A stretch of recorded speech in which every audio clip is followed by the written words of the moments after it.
సదావర్తి భూములను YCP MLA Alla Ramakrishna Reddy కొనాలన్నారు AP మంత్రి లోకేష్. ఆయన తన బినామీలతో కొనిపిస్తే ఒప్పుకోబోమన్నారు. బినామీలను తీసుకొస్తే తాము ఐటీకి ఫిర్యాదు చేస్తామన్నారు. మరోవైపు ఎన్టీఆర్ బయోపిక్ సినిమా తీయడం సంతోషకరమన్నారు లోకేష్. చాలా మంచిదే కదా. నేను మామగారు ముందలే మాట్లాడుకున్నాం, బయోపిక్ చేస్తే బాగుంటుందని మేము ఇద్దరం చర్చించాం. మొన్న పోర్చుగల్ కూడా వెళ్ళినప్పుడు ఆయన పుట్టినరోజు నాడప్పుడు కలిసినప్పుడు కూడా ఆయన కూడా అందరూ చేయాలని తప్పునుంది. చాలా బాగుంటుంది, చేద్దాం, ఎటు చేస్తే బాగుంటుంది కూడా డిస్కస్ చేసాం. చాలా మంచి నిర్ణయం రావాలి.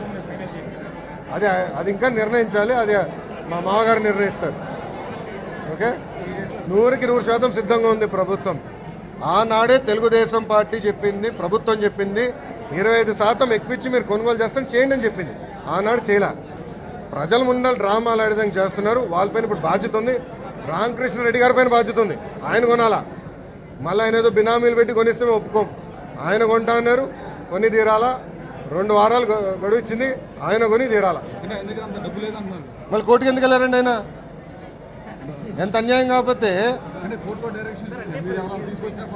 తీసుకురమ్మనండి. మళ్ళీ ఆయన బినామీలు తీసుకొస్తే మేము ఐటీకి కంప్లైంట్ చేస్తాం.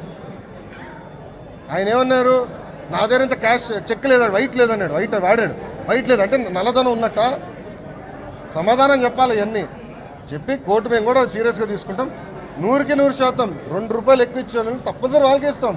మాకు ఎలాంటి సమస్య లేదు. తెలుగుదేశం పార్టీ ఇచ్చిన ఆఫరే కదా ఇది. వాళ్ళ అవసరం కోర్టు వరకు వెళ్ళారు. అదే తీసుకొస్తే 2 వారాలు కదా 4 వారాలు ఇచ్చేవాళ్ళం. మేము ఇచ్చి కొనమని ఉండేవాళ్ళం, కొనలేదు. ఇప్పుడు వచ్చి కొనమనండి, నో ప్రాబ్లం. దానిపైన క్లారిఫికేషన్ మంత్రి గారు ఇచ్చారు. దానికి నేను చెప్పాల్సిన అవసరం లేదు. ఆయన ఆల్రెడీ క్లారిఫై చేశారు. ఒక్కొక్క ఛానల్కి వచ్చి మరీ క్లారిఫై చేశారు. ఆ విషయంలో ఆయన క్లారిటీ ఇచ్చారు. నేను కూడా కోరేది ఏంటంటే, కావాలని ఒక్క పదం అట్టి ఇటేస్తే కావాలని ప్రతిపక్ష పార్టీలు వక్రీకరించే విధంగా చేస్తున్నారు. అది కరెక్ట్ కాదు. అట్లా చేస్తే దుమ్మెది పోయచ్చు. ఇప్పుడు స్లిప్ ఆఫ్ ద టంగ్ 2-3 అంటాం, అది తప్పడితే ఎట్లా? ఇప్పుడు ఆవేశంలో స్పీడ్లో మాట్లాడేస్తారు 2-3 నిమిషాలు. అది కూడా వాళ్ళు సమర్థించాలి. అటు వాళ్ళు చెప్పిన వాక్యాలు అన్నీ తీస్తే ఎన్ని తప్పులు చేశారో. మల్టిప్లికేషన్ కూడా రాదు కొంతమందికి. అట్లంటే అది కరెక్ట్ కాదు.